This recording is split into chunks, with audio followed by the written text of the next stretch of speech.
All right, I'm recording. You're recording? Yeah.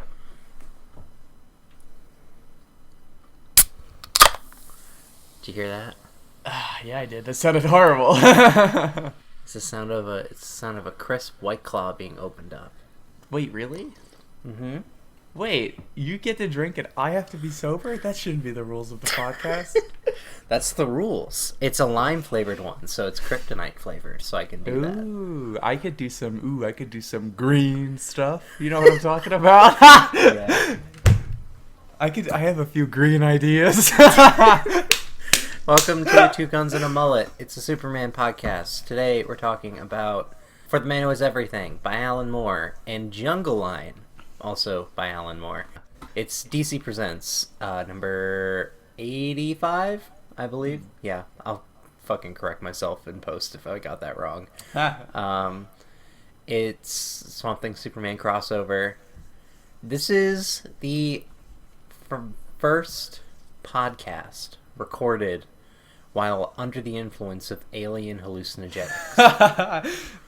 Well, under the influence of Kryptonite Man. Yeah. He's behind you like, yeah, no, mention green. Mention green again. If you could get some green in there. The two comics we're going to talk about, as I said, For the Man Who Is Everything and Jungle Line, are very similar. So I think it's really good that we saved them for their own episode, honestly. Incredibly similar. Also much shorter, probably, or maybe not even. Yeah, they are shorter because Whatever Happened to the Man of Tomorrow is 2 issues, and I think they might have been a bit longer than normal because they are the last issues of the character. Mm-hmm. We're gonna start with Jungle Line. That sound good? This one is fucking adorable. I love this one. I love Swamp Thing. I was fucking told this guy was a Nazi, and I couldn't imagine him hating anyone. I love this guy. Yeah, he's not a Nazi. I don't know where your girlfriend got that from. He seems like a cool guy. Is he like a deity? Like, is he like, what the fuck is his thing? Why is Swamp Thing? What is Swamp Thing? So he's like a guy who got burned to death in the woods or in a jungle or swamp, and now he's a Swamp Thing. Alright. He's like in charge. He's not, I don't think you'd call him a god, but he is like an agent of nature who like protects it and stuff. He's sort of like an assistant manager Yeah. to, grass. CEO of Grass. That's what he is. Yeah. CEO of Grass. Yeah, or assistant manager. Not even shift lead of Grass. I think Poison Ivy would be the assistant manager. I think Swamp Thing's the main manager. He's the big guy. There's no one above Swamp Thing. That's like. There's a Parliament of Trees, I think is the name of it. That's the gayest shit I've ever fucking heard. Let's talk about the fucking comic. All right. So this is written by Alan Moore with art by Paul Levitz, I believe. No, Rick Veitch. I don't know why I thought of Levitz. Inks by Al Williamson. Lettering by Costanza. Coloring by Tijana Woods. And editor Julius Schwartz. I don't know if I've mentioned Julius Schwartz to you, but he's going to be on, I'd say, like 50% of the comics we end up talking about because he's editor on Superman for such a long time. Okay. Art on this book is probably the first thing I want to mention because I feel like if I don't get it off the top, I'm going to just rattle off about it every time I remember a specific page. Yeah, and how cool it looks.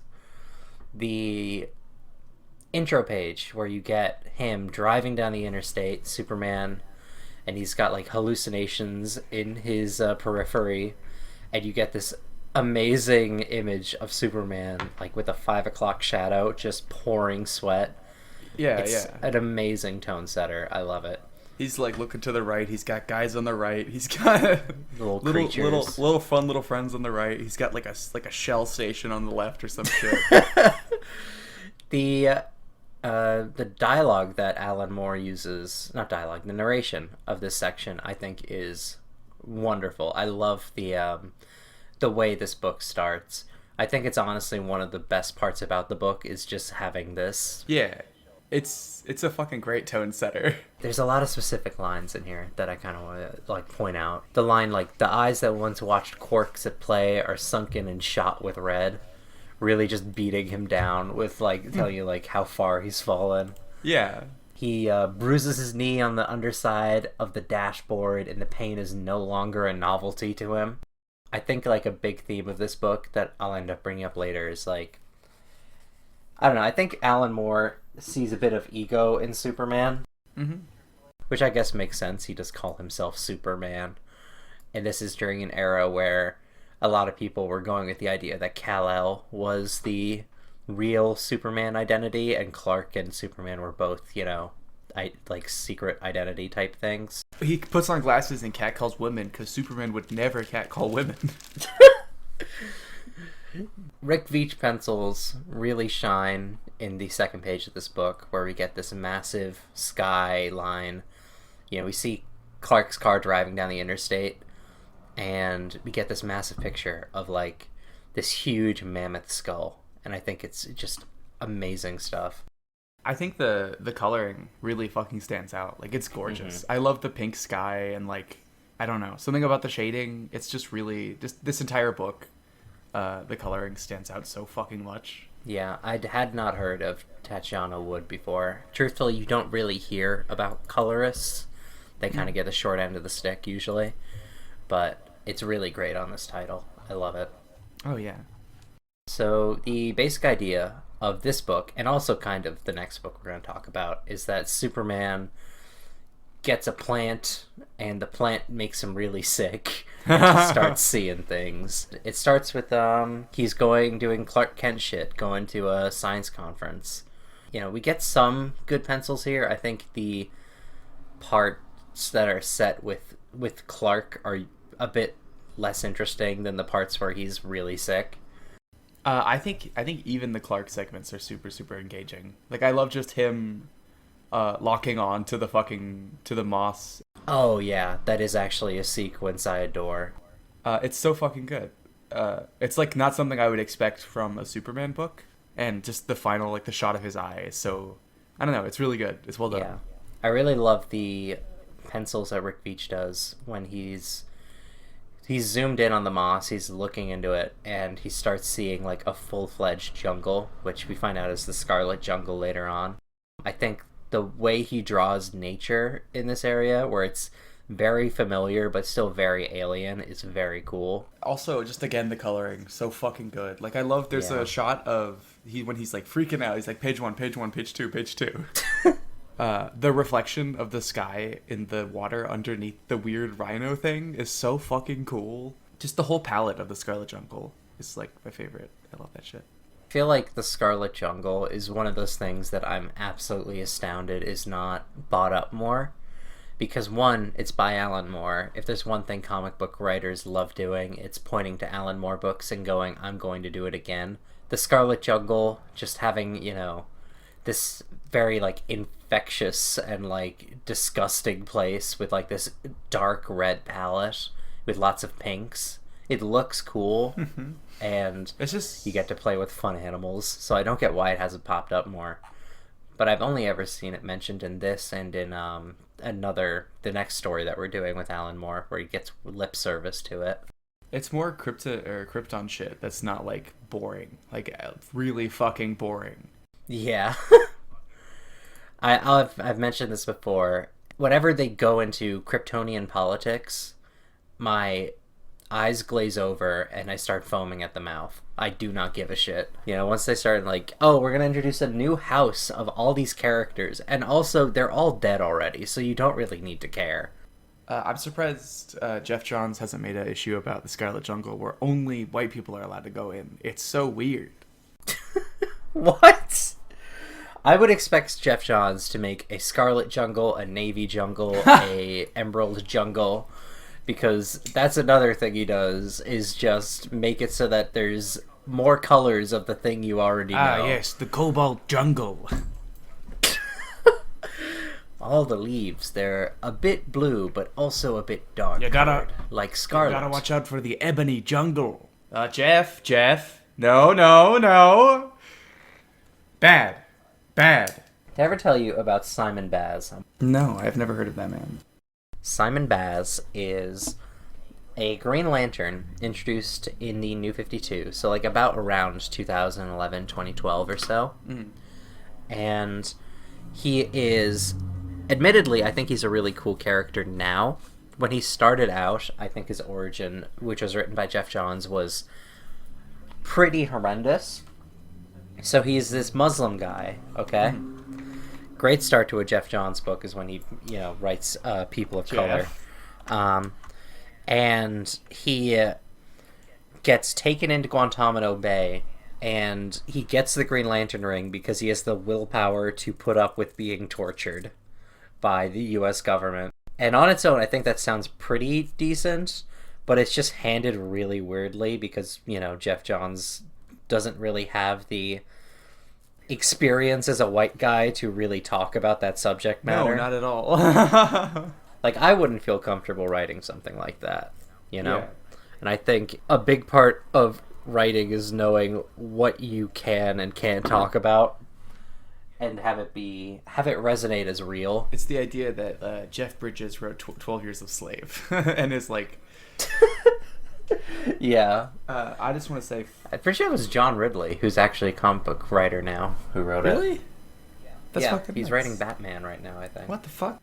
He was writing, he's writing the all-new Batman, I think its name is, or the next Batman. It's Jace Fox, Lucius Fox's kid, is Batman. They should make a book that's called, like, The Worst Batman. Like, oh, you could skip this one. This is a new one, but it's bad, so you can just not read it. Wow. Like, I think that was done already. there's, like, the Amazing Spider-Man, the Garbage Spider-Man. Yeah, there's a weird point in his history. That's just Azrael. Azrael? The Batman. Do you know who Azrael is? Yeah, he's in the Arkham game. Oh, yeah. He's like a Templar. Yeah. And I don't know what that shit is. All I know is I had a guy at Ingalls, my old place of work, where I was consistently sexually harassed and the managers didn't do anything about it. I had a guy come in and he was like, I'm a Freemason. Here's this coin. And it was like a crazy fucking coin. I was like, what the fuck? I didn't know if it was a bomb or a tracker or something. I hope he wasn't transphobic. It'd be sick if you were like, I'm completely fine with this. I want a trans woman Freemason. I think it'd be cool to be the first trans woman Freemason. I'm pretty sure that's a boys' club. I don't think that would be actually very... Is it really? Shit! I'm pretty sure. Oh, that's the worst. That's the worst thing for it to be.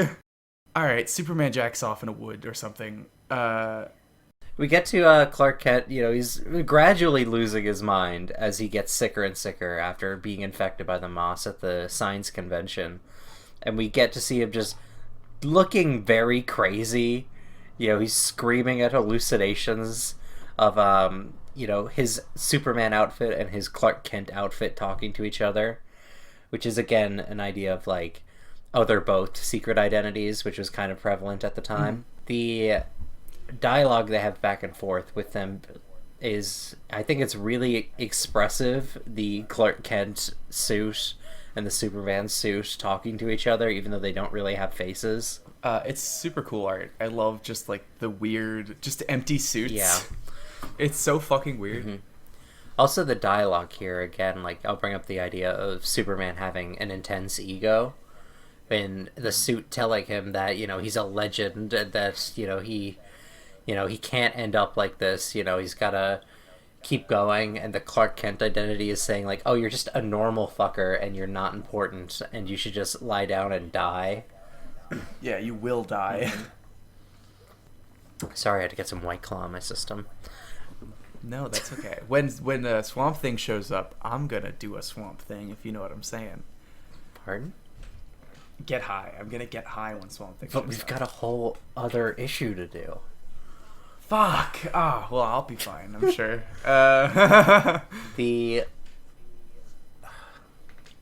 Another idea that I think kind of reinforces the Kal-El being the main identity is him specifically mentioning... He doesn't say, Oh God, he says merciful Rao at the end of the argument between his two suits, which is a Kryptonian god. So I think it's really trying to nail home that, the two parts of him are both pretty weak, but he's kind of like a strong dude in general. The idea of like the suit being egotistical, kind of into its own myth, and the Clark Kent side being very cowardly and very meek. They're both complete opposites.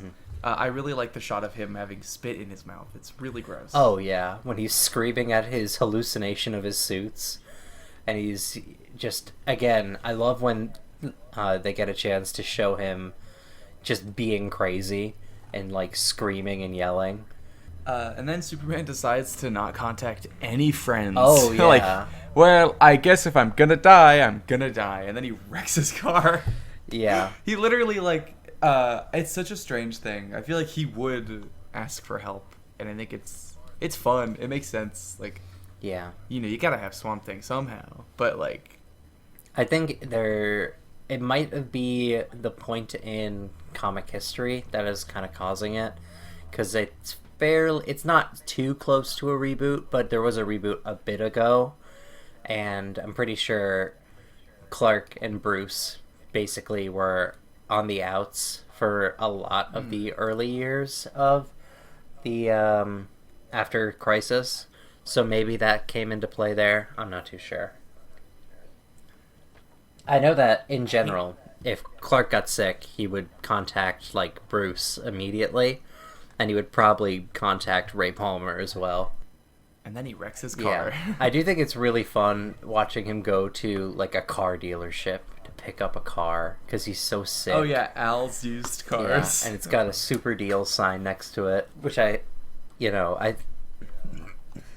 man, it's a White Claw.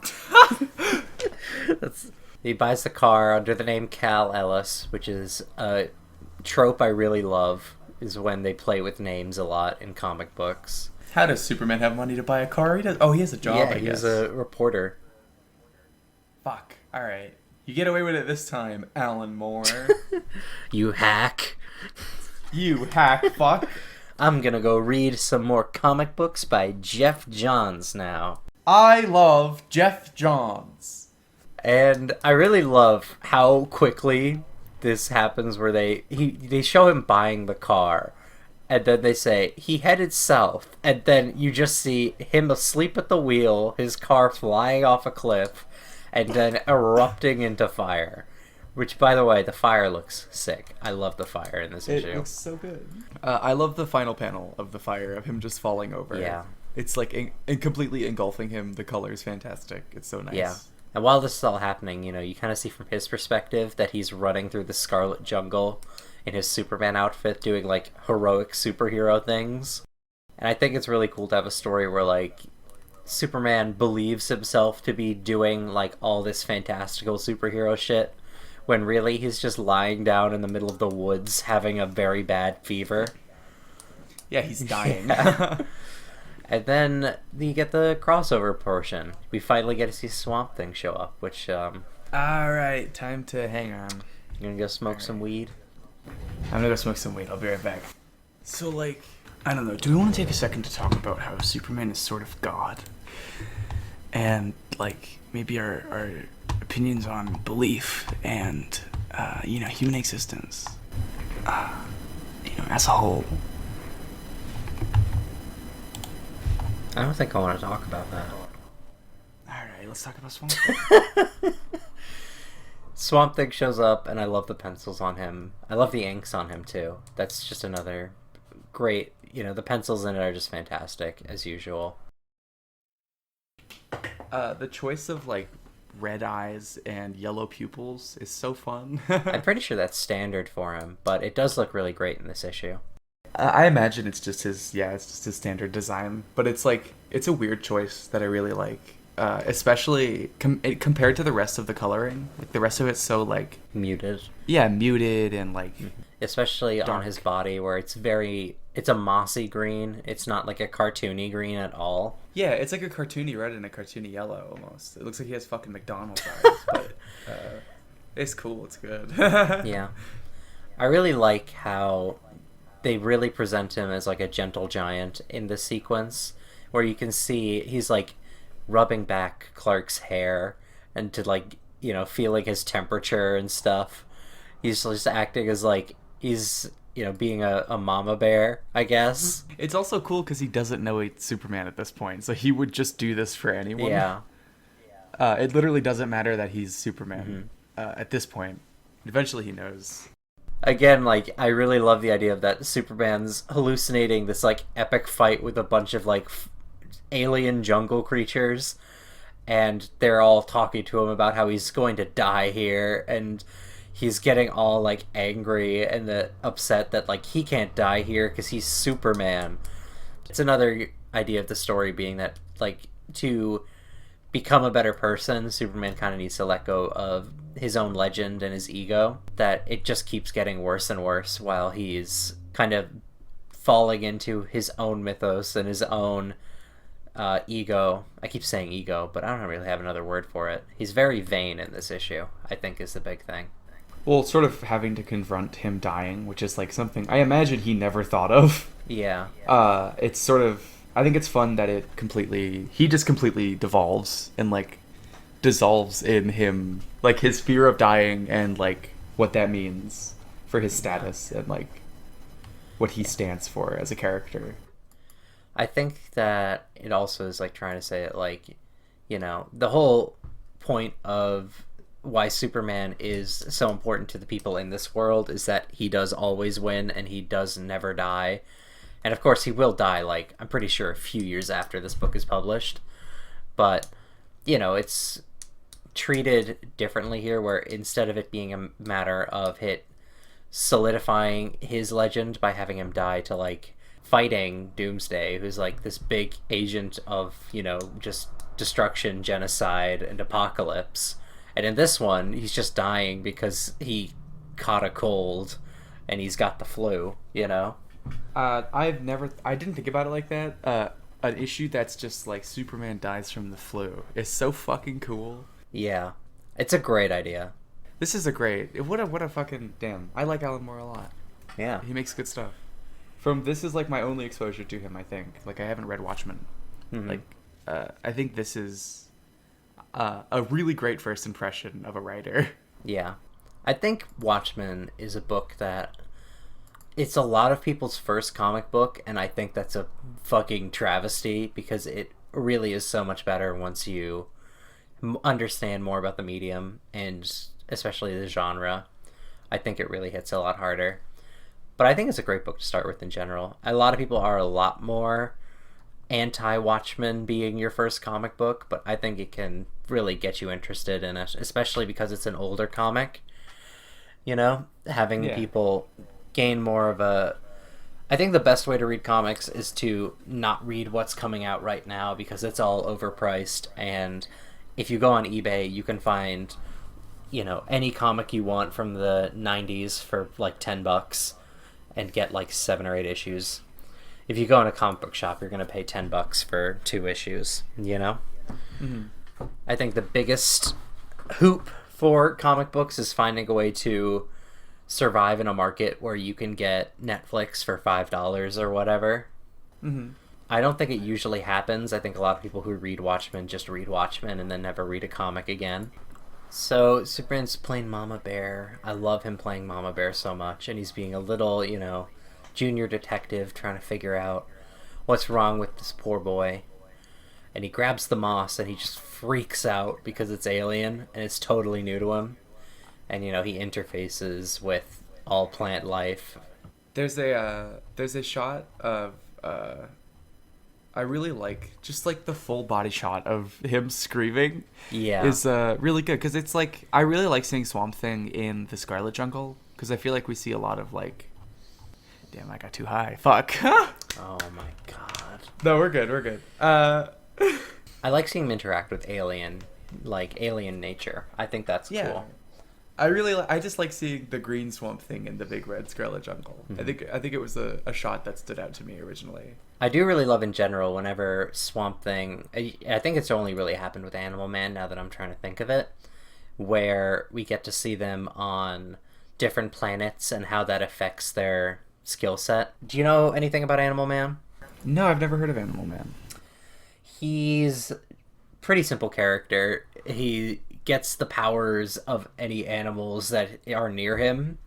Oh, wow. Doesn't make a bunch of sense, but it kind of does. It's kind of the Spider-Man has the comparative strength of a spider type of thing, except applied to the entire animal kingdom. I'm pretty sure it only happened in Jeff Lemire's Justice League United. He went to another planet and he had like completely different powers because all the animals there were completely different. That's so fucking sick. Yeah. I love Jeff Lemire. I wish he wrote more Superman. I honestly had him on a short list of people I'd want us to look at, but he hasn't really done much with Superman. Even less than Alan Moore, you think? I'd say so.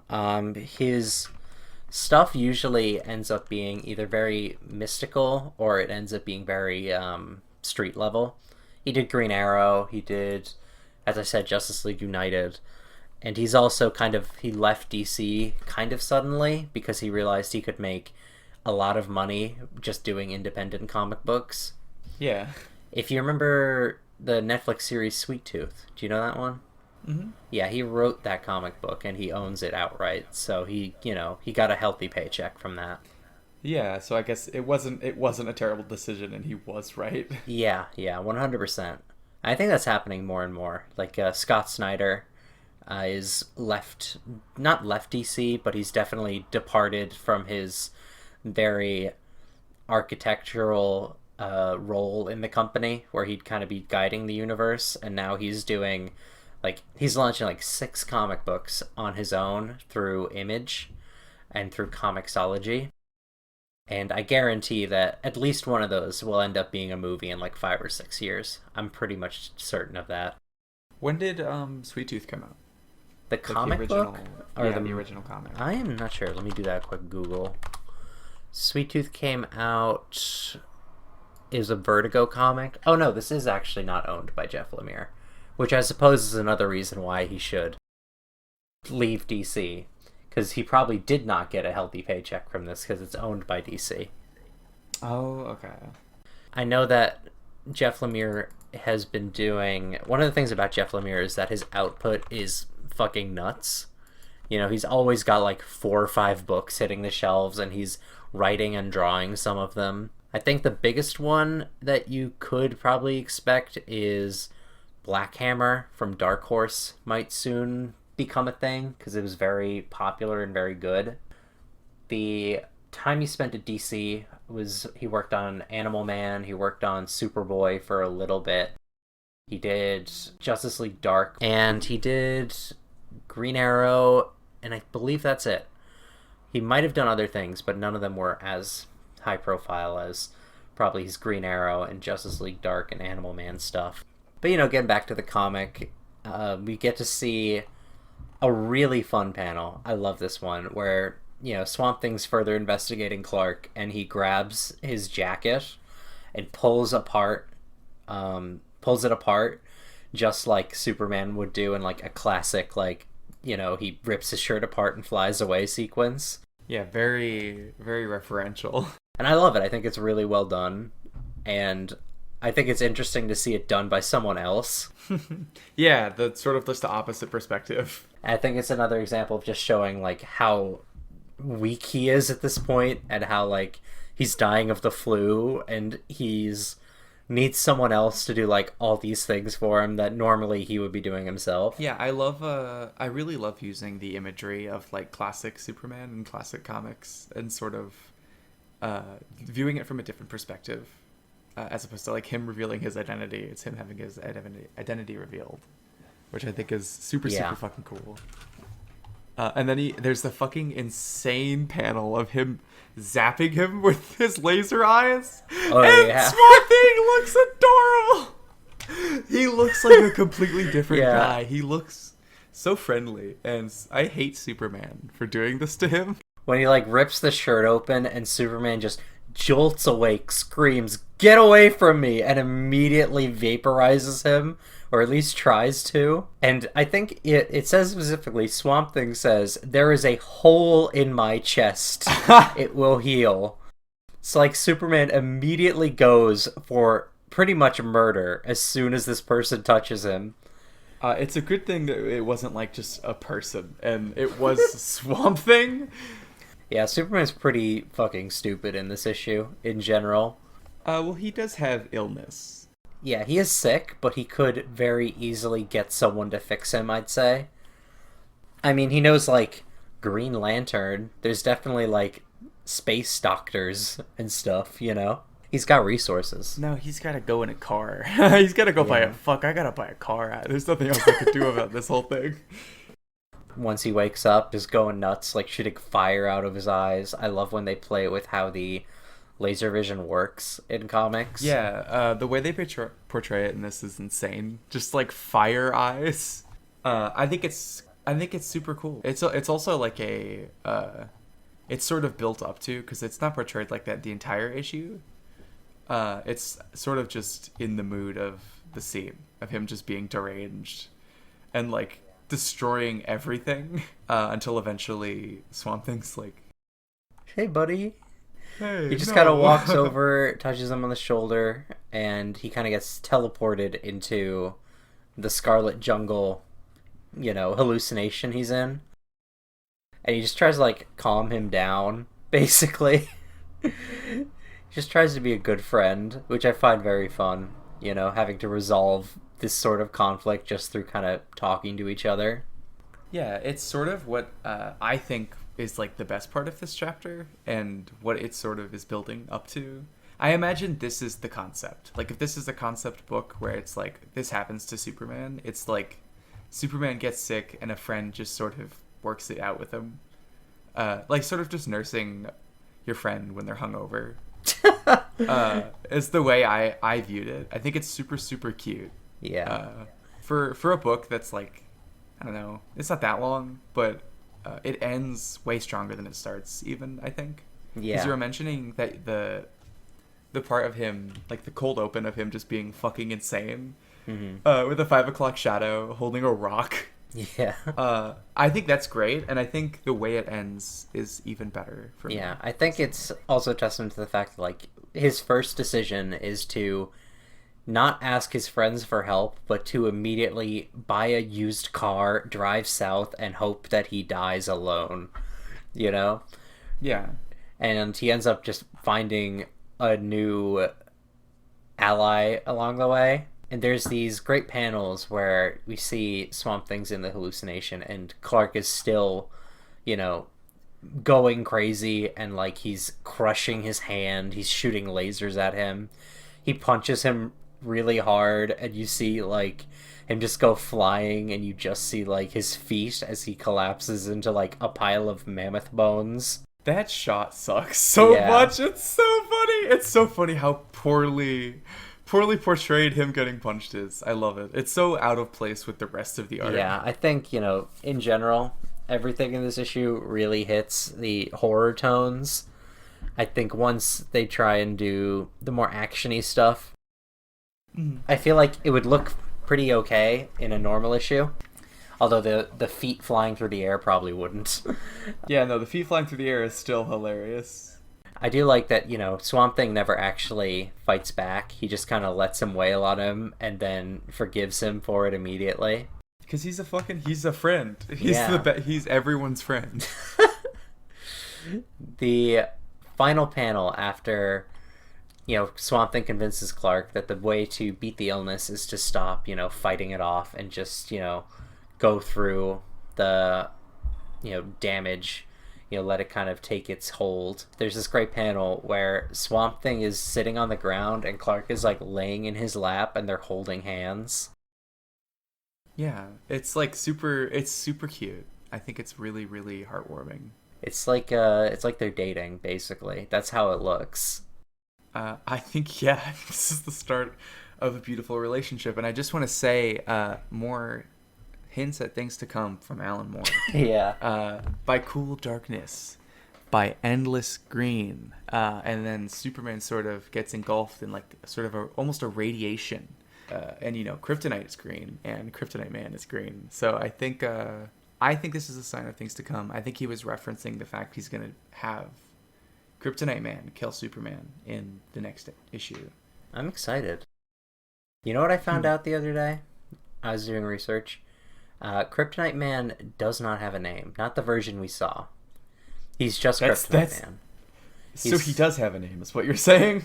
Yeah, but there's a few other versions of Kryptonite Man, and they all have like, oh, this guy's name is a Mark. Kryptonite Man is just Kryptonite Man. This is Danger Doug, and he's just a normal guy.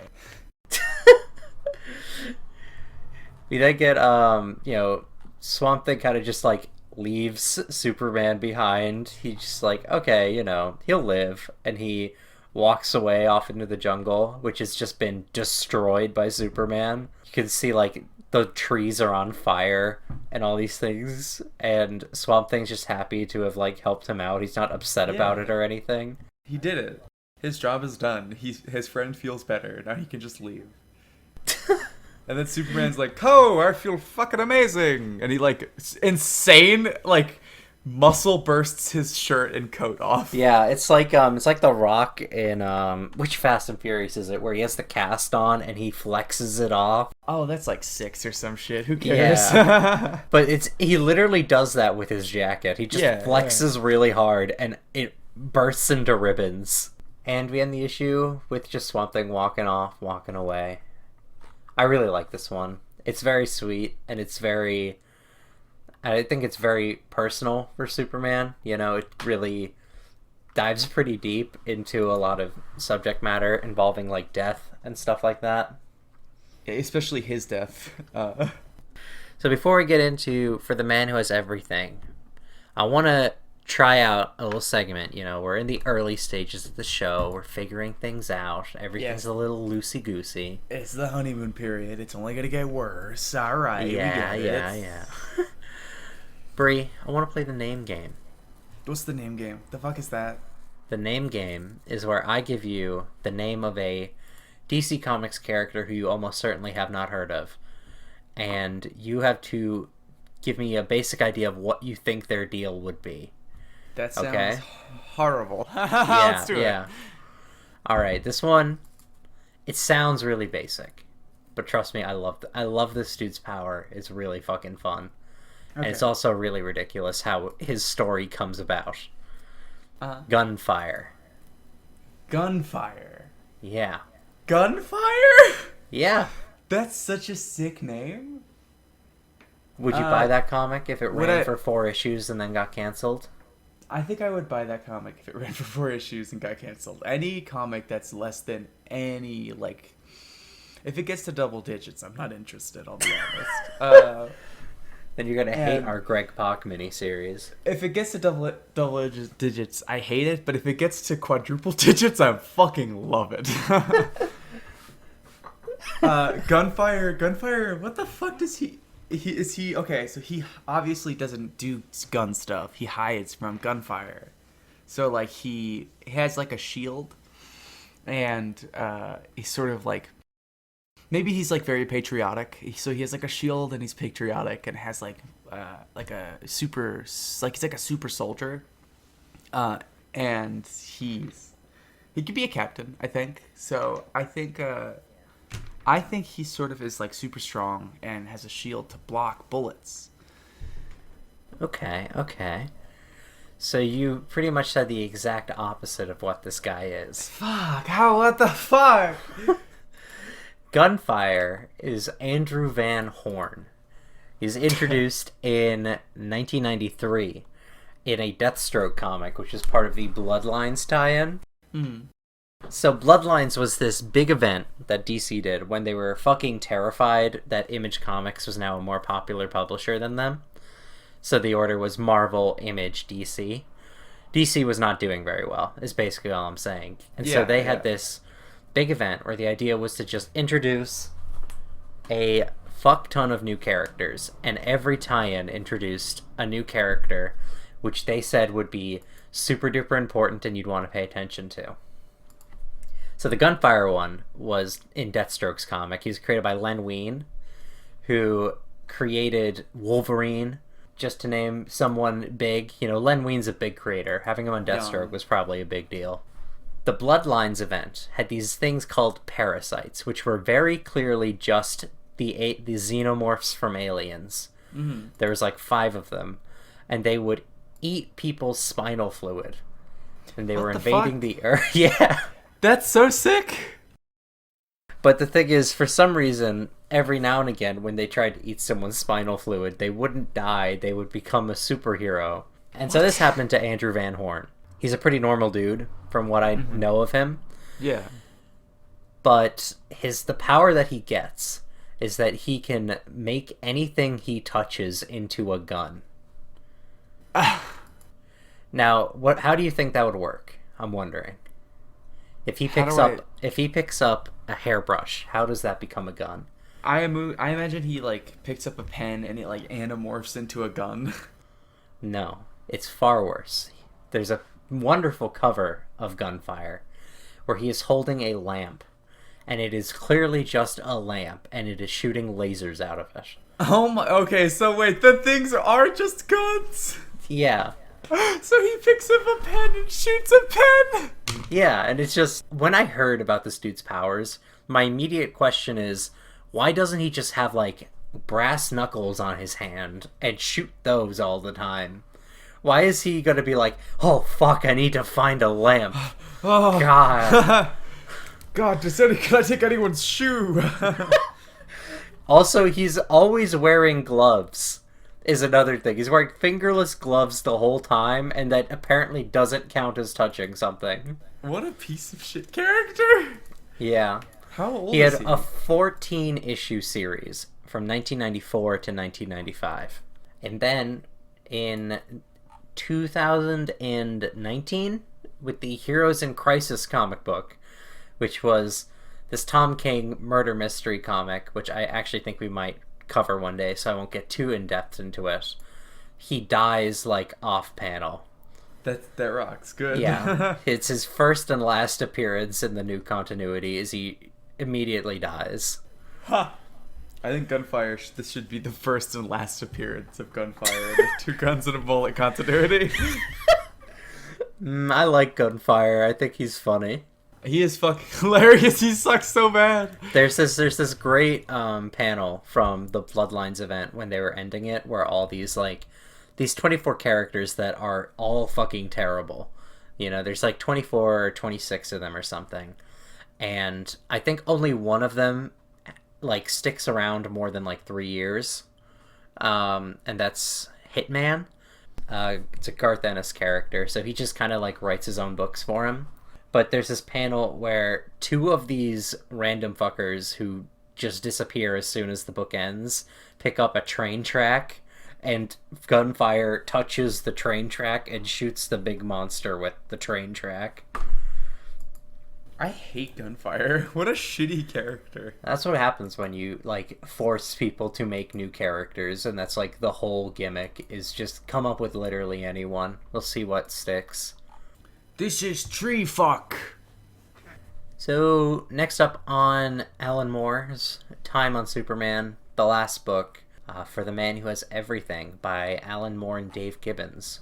It's by far like the most popular Superman story he ever did. It got adapted into a cartoon episode, which is actually like better than the Alan Moore comic. Really? Yeah. I think the Moore comic has a few pretty massive missteps, which kind of, I think, screw the whole thing up. Robin,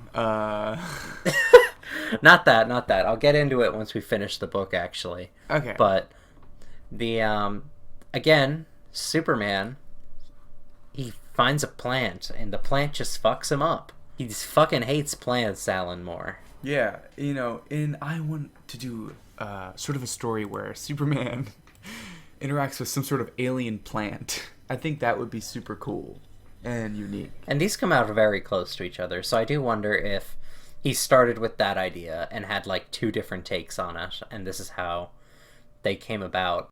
The issue opens up with Superman. Well, we assume it is Superman. He's got the hair. He's got the little funny curl. Yeah, wearing the dorkiest pair of glasses you've ever seen. And he goes to like his own surprise party on like Krypton, and we get to see a few Easter eggs. You know, we get to see Nightwing and Flamebird. They get a small bit of lip service. The Scarlet Jungle gets some lip service, and Clark Kent looks absolutely fucking ridiculous this whole issue, which I love. I love this version of Krypton a lot. Like the look of it, like weird, goofy, almost like 50s like fake modern. Yeah, retro future type of stuff. Yeah, retro future stuff. Or fake modern is what I called it. Like fucking they're dressed like Dark Souls characters sometimes. I really love the like collar that they give Superman, where he's got like kind of like a disco kind of thing going on. I feel like, you know, since this all takes place in Clark's head, I do wonder if it's supposed to be very Earth-esque, but also alien in like small ways. Because he's imagining a very human life, you know? That's one thing I'll say. The whole point of this book is Superman gets the Black Mercy stuck on him, which is this alien parasite thing. It's a plant, but also a parasite that makes you see... It makes you feel like you're in the life you most desperately desire. And I think it's really cool to give the idea that the life Clark wants is a very human life, but he also wants it to be with the family that he lost on Krypton. I think it's interesting. I guess it makes sense that it's on Krypton. But I love the idea that the life Superman currently has isn't the one he desires. I think at this point he isn't with Lois, so I think that it would kind of be a factor for it as well. Yeah, he's literally has a fortress of solitude. Yeah. We then kind of hop into the real world. Wonder Woman, Batman, and Robin are all going to the fortress to see Superman on his birthday. We have this wonderful exchange where they very heavily imply that Robin is really horny for Wonder Woman, which is, you know, I think it's true, probably. But it's probably a bit odd. True and problematic and strange and weird. Yeah. I just want to say before moving on from the Krypton segment, there's a shot. There's two specific panels on page 93. I really like the shot of Krypton from the ground. It's a lot dirtier and grosser. Like this rundown. It's really cool. I really like the sort of like the underbelly of like the super futuristic modern very Blade Runner skyline. Yeah, very like the skyline is like very crazy and like retro future, and the ground level is very Blade Runner. The two of them, they're kind of just talking about how they never really know what to get Clark, which is kind of, you know, why they end up calling the issue For the Man Who Has Everything, because he, you know, he's got this massive castle in the Arctic. He's got all this crazy shit that he owns. And the thing that Batman gets him is like a special flower that's brand new that was just like created.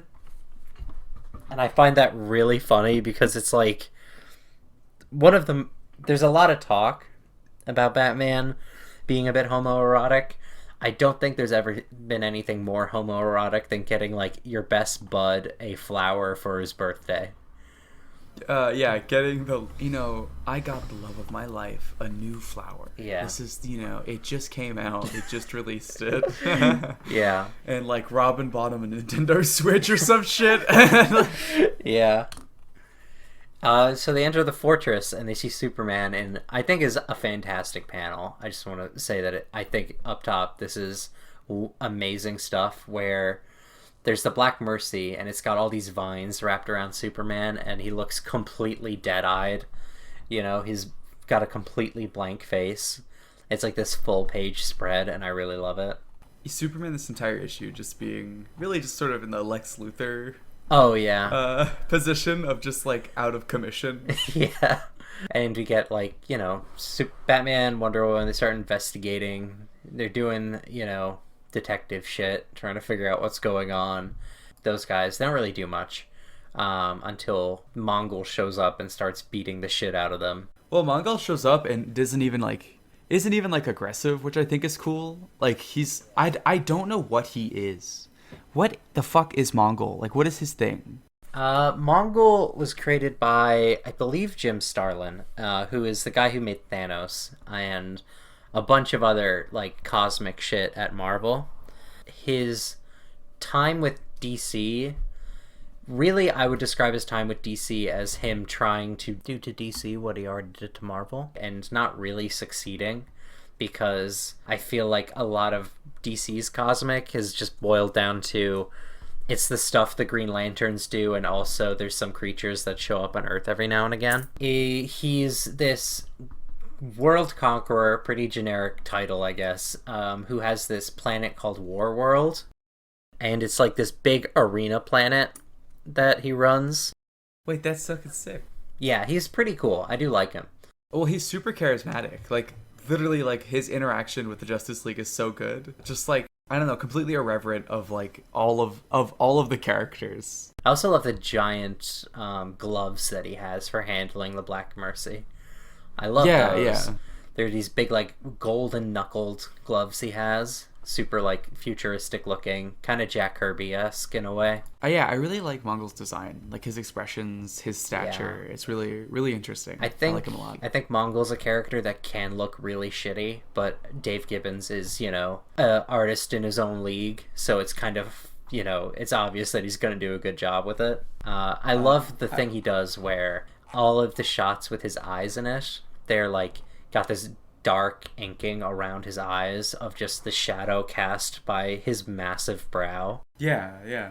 And you mentioned in the last issue, you know, that you really liked the yellow and red eyes. Mongol's eyes are like this pink with this red pupil, which I think looks super cool, and like the dark redness, the dark black that surrounds him. I love, there's a pose I really like when he's talking to Batman, where he's like, I'm the new manager around here, and he's like squatting. Yeah. And then he's just squatting for a while. Yeah. Until Wonder Woman punches him. His whole personality.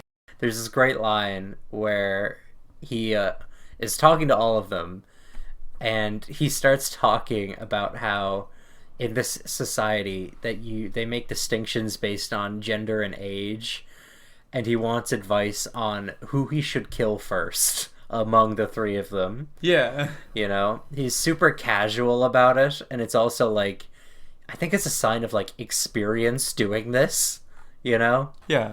One of the things I really like about these Mongol sections that I want to bring up now is the use of onomatopoeias. You can kind of see it when Wonder Woman punches Mongol in the jaw. There's like a very chunky thrutch sound, which I don't really know what that's supposed to sound like, but I love the way it looks. When Superman wakes up, we get this one panel where you can see him wake up and he just screams Mongol, and it envelops the whole panel. Oh, I can't wait to get to that. It's so fucking good. I love that. There's other instances of it with just the way that they do the lettering in this book, which I think looks amazing. I do want to kind of dive back into the Krypton sections though, because these are the areas where the animated cartoon really differentiates itself, and I think is why I believe even Alan Moore thinks that the cartoon is the better version of the story. Really? Yeah. So we start talking a bit about Jor-El in this version, where he is wrong about Krypton blowing up, and so he just kind of looks like an idiot, and everyone he gets, you know, blackballed from the Science Council, and he joins this group of right-wing radicals who are very clearly just the KKK, and Clark is very clearly like, you know, he's against his dad becoming a right-wing nationalist, which is, you know, it's good, you know, his ideal reality, he isn't a fascist, that's fun. That's very cool. I do like the idea that they're essentially just Kryptonian flat earthers who then end up being like an insane cult. The outfits for them are very clearly just supposed to be the KKK in red. Oh my god. Yeah, it's insanely on the nose, but it's very cool. Yeah. I think it's very excusable being super on the nose because it is, again, set inside a character's head, so it's all very reflective of the world he's experienced on Earth. One thing I really like is the House of L.S. isn't really seen throughout the issue. What you do see instead is on Clark's shirt that he's wearing, you see the sun that's on Jor-El's outfit all the time. What is that? I assume it's just another symbol for their family. Honestly, I don't know why the S isn't really shown in this issue, but I think, it's cool to kind of distinguish it from the Clark we kind of usually see by bringing like a different look for him. Yeah. We get like this whole sequence where he's had the right-wing nationalists over to his house, Jor-El, and they've hung out in the glass forest that he has in his backyard, which is just some of like I just love this type of cool sci-fi shit, honestly. It's really cool. You see this great panel where you're kind of looking at the sunset behind the Jor-El and Clark, and you can see the sun going through the trees behind them because they're made of glass. Yeah, it's really, really, really fucking cool imagery. I love the palette of the sky on Krypton. The red sun is really great. Yeah, during the sunset specifically, just like the red clouds, the yellow sky, it's really, really, really beautiful. Really well done. The two of them kind of just argue about politics. They have a Thanksgiving dinner discussion, I guess. And Jor-El gets really angry about it and smashes one of his glass trees and then starts sobbing. And I really love the expression work that Dave Gibbons does in this book, especially on Jor-El specifically. I kind of just want to cite him as an example of it because he's always very angry, and I think he delivers like that old dad energy very well. The boomer kind of anger that you see a lot of. Yeah, just like the pent up, like Jor-El I think is my least favorite part of this issue personally. Only because I'm just not interested in Krypton. Yeah. I think the idea is cool of like the whole point is that he like predicted Krypton exploding. It doesn't explode, so he's like a radical. I do love cutting to Wonder Woman shooting Mongol with a big gun. See, like that's what I'm here for. I'm here for Mongol being shot with a big gun. On Krypton, then, we have, like, Clark gets called to the space hospital to see his sister, Kara, which is, I think, a deliberate choice by Moore, because this is the one person who Clark in the real world would know and have a, real attachment to. It's the one person who survived. And this is kind of where the two versions of the story kind of differentiate, in that the whole like world Clark is living in, like, even it's supposed to be the life Clark wants, but really this life seems pretty terrible. He's got an awful dad, his cousin's dying, Krypton is like being taken over by nationalists and conspiracy nuts led by his dad. The sequences with the hospital, as you said, I think, this is the area of the book where I started to lose a bit of interest in the Krypton sections. I was kind of with it for the beginning with the Jor-El stuff. But once we get into like watching like his kid play with action figures and stuff, I'm just like, okay, I think we can move on. They also somewhat lose the nice coloring as well. It goes to more traditional, just like... Yeah, you lose a lot of the skyline, which I think is what made it look really pretty. And you get more sterile, like Star Wars Felucia, Star Wars prequel vibes. Yeah. I do love the red borders as well for all the sequences in the Black Mercy. I think that's a great way to distinguish them. Real simple up the top. It's kind of similar to what was done in the last issue, where the Scarlet Jungle sections were all very red, and you could easily distinguish them just off that, but they're kind of just building it into the borders since it takes up a lot more of the issue. So when Clark's leaving the hospital, he like comes across his dad's KKK rally, There's a cop who I think is very clearly supposed to just be Judge Dredd. I don't really get how else to look at him but being a Judge Dredd on Krypton. He sees that his dad is like giving a speech at this rally, and there's a lot of counter protesters, and a fight breaks out. And he drives off to the site of Argo City, I believe, or is it Kandor? Yeah, to the Kandor crater, the city that Brainiac shrunk and is usually held in the fortress. I think. Oh wait, really? Yeah, that's what the crater's from. Oh, that's fucking sick. Yeah. What? That's so cool. I really love the usage of this thing that kind of reminds you, you know, that Jor-El kind of was right in a way. The fact that in Superman's perfect world, it was still shrunk down. Yeah. Like, he could imagine this whole thing, and he's still like, yeah, that was pretty sick. Yeah. It was cool that green guy did that. Yeah, I think that's my issue with this book, honestly. I think it's pretty good. I love the art in it. I love, you know, getting to see quirky sci-fi stuff. Mm-hmm. I love the Mongol sequences, but I think the idea that this is the world he most wants is, I think, basically flat on its face wrong. Yeah. It could just be like flaws with the Black Mercy. Yeah. You could say. I suppose. But I think it feels like one of those things where it's like the concept and everything was built around that. Like, how do you get Superman here? Mm-hmm. Like, what's the story? It is very flawed, I think. I really want to watch the animated episode at some point. The big difference with the animated one is that it sticks to the idea that it's the world he most desires. So when he gets to the moment that we're at now, where he has to tell his kid, "You're not real, I have to go, I'm really sorry." You know, he thinks he's known this kid for 20 years or whatever, 15 years. But he's just not real. Once we get to that, it hits a lot harder if it is actually, you know, a world that is ideal and perfect for him. Yeah, it seems sort of like, thank God he got out of that place. That seemed like it sucked.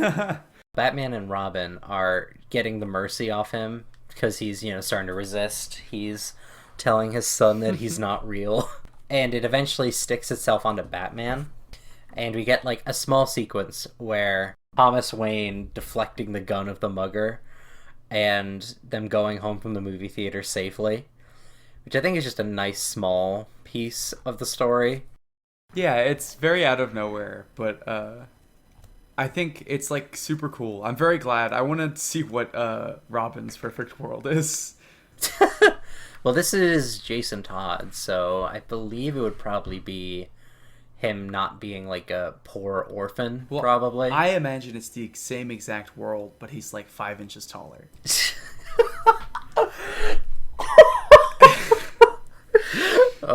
And he gets to keep usually or he's like he's like an inch taller than Batman. Yeah. He gets to wear proper pants. That's the only change. Yeah, it is weird. He's not in his underwear. It's so strange. His whole outfit is so strange. Yeah, it's just a layover from, you know, decades and decades of history. Mm-hmm. It's that whole. I do like how after the whole Bruce Wayne sequence, you get all the shots of Superman that are amazing. Mm-hmm. You get him like towering over Robin, like completely silhouetted in like purple. Yeah, and he's fucking so angry. You know, he just watched his son die, essentially. You know, I think a big part of the stories that they all have in common from Alan Moore is that Superman tends to lose his shit. Mm-hmm. And usually it's very just when he does. He's told what's going on, and there's this panel where he just screams Mongol's name, and all his name like envelops the frame. It's like the text is in the back of the shot. It is a really nice shot. There's also just him asking who did this to me is so good. Yeah. I just, that whole shot. Yeah, the way they play, like they decide to use like purples to kind of, you know, show his anger, where it's kind of like this rage building. I will say, coming up to the next few sequences, complete shift from the Swamp Thing issue is that the action is like amazing. Like, the action is so fucking good. Specifically with Superman and Mongol. There's just a lot of shots that I really, really like. Him, like, racing into the room. Yeah. He breaks through the wall and he, like, collides with him. And you can see, like, all these really stellar, like, action lines being used as the wall explodes and then Superman bursts through it. His, like, silhouette bursting through the wall is so good. It's so good. I miss Swamp Thing's feet, of course, but... You get Mongol's feet, though, but it's kind of just his boots. Fuck. Ah, shit. And Superman, you know, I love a lot of the dialogue Moore uses here, where he's saying, like, Superman's so angry that he's calling Mongol, like, vermin. And he's, you know, they're just slugging it out. At one point, Mongol, like, throws him through a room, and Superman's on the ground, and Mongol grabs him by the neck and tries to grab his head. And Superman just says, burn, and then he shoots him with his laser vision. And there's this really cool onomatopoeia. I'll say, I keep, you know, coming back to this because I think it's a standout part of the issue. I don't know if Gibbons did this work or if it was a letterer, but sound effect of his lasers hitting him have, like, these fiery effects on all the letters. And, you know, there's other moments where later on where the Black Mercy gets put on Mongol and his scream envelops the whole panel just as it did when Superman was screaming Mongol. I think all of those are really fun.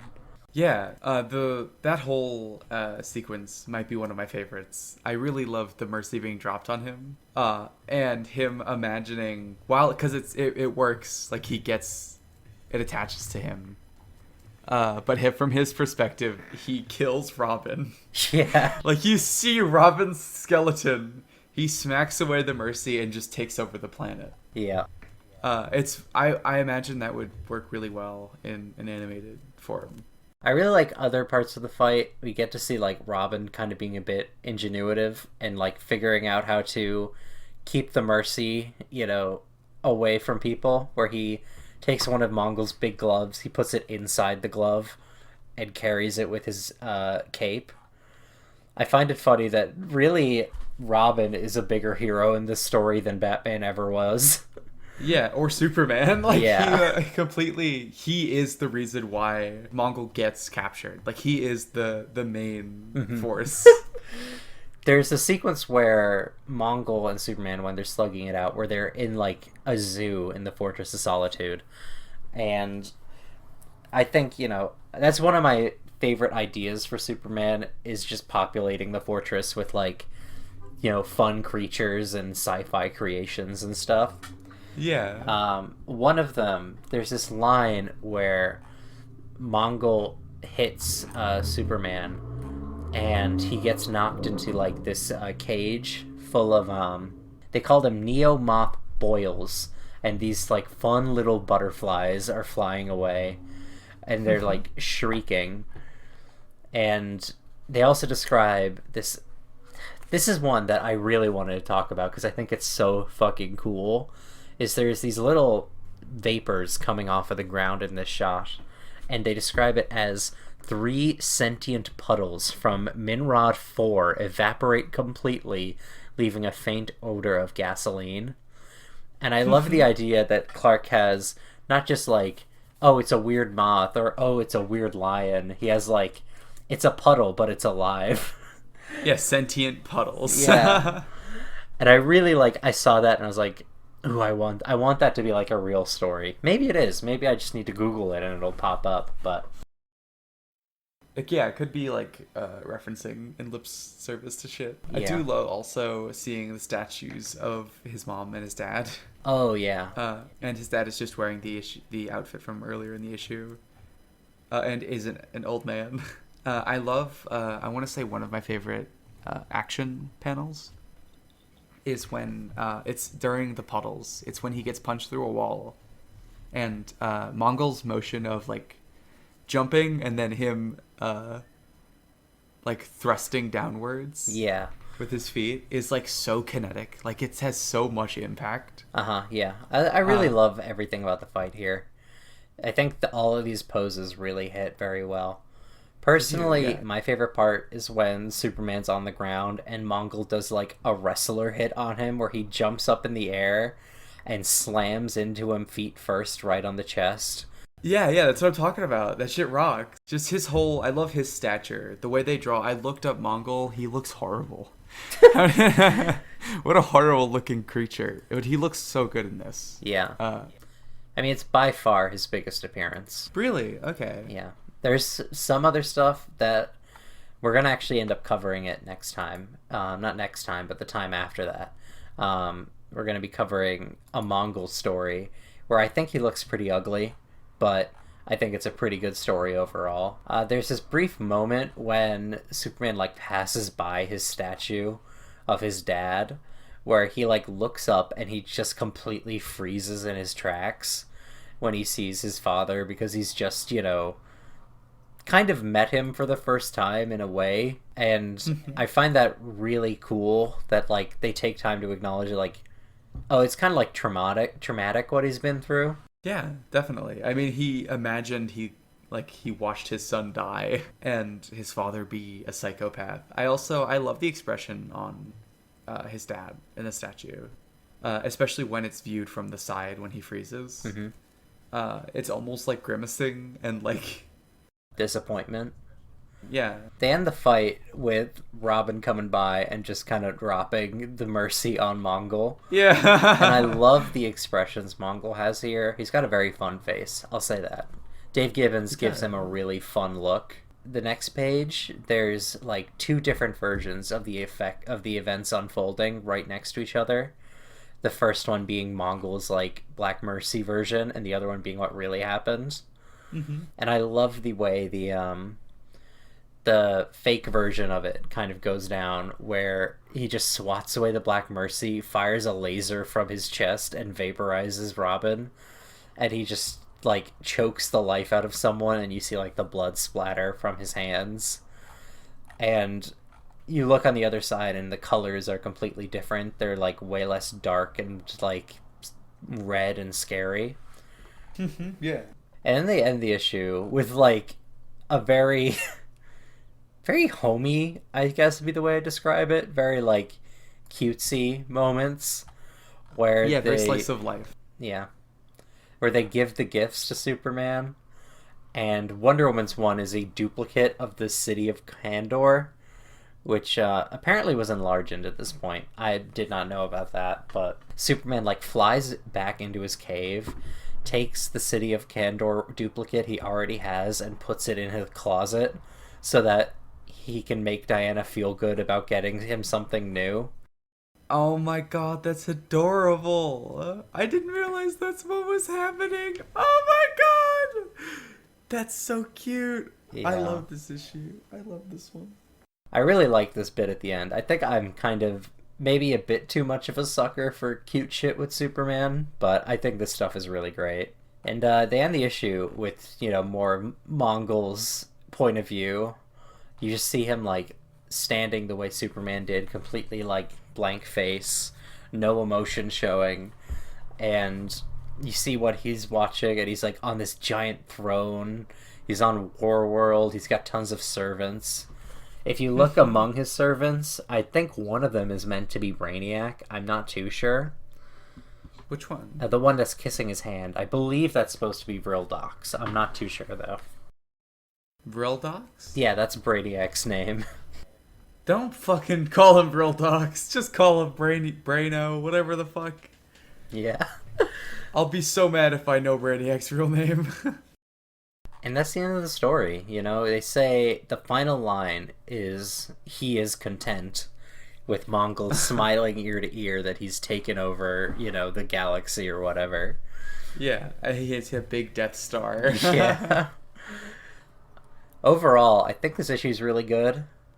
Really good. Yeah. I think there are weaker spots in it compared to the other Alan Moore stories you covered.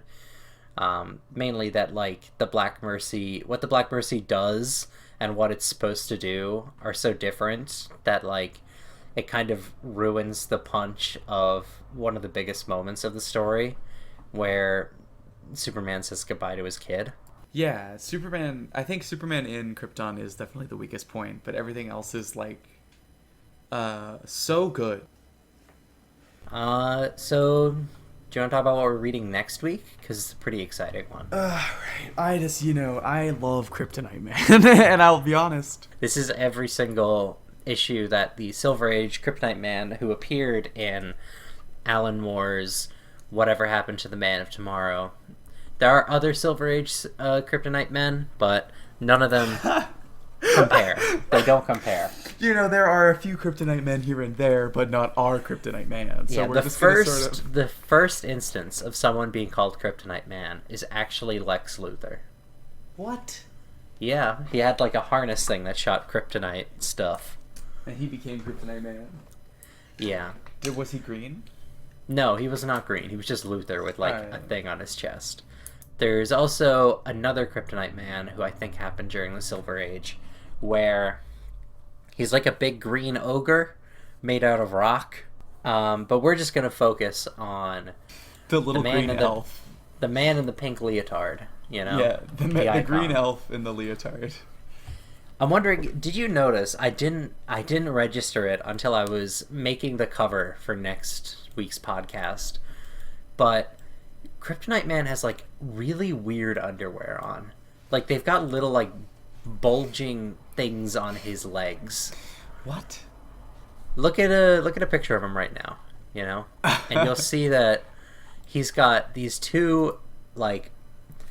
It's like he's taken his shorts. Yeah. It's like he rolled up his shorts so that they are the size of underwear. He's the ultimate bisexual. He wears cuffed shorts. Oh. Maybe they are cuffed jeans, but he's just rolled them up all the way. All the way? That sucks. I hate Kryptonite. God. Thanks for listening to the podcast. If you want to tune in next week and want to read along with us, you should read Superboy 83, 99, and 128, as well as issue 454 of Adventure Comics. We'd appreciate if you guys could rate, review, and follow us on the podcast Twitter at 2 Guns and a Mullet. That's with the number 2. While you're over there, you'll find reading orders for every episode that we're doing. It's a very helpful resource if you want to read along with us.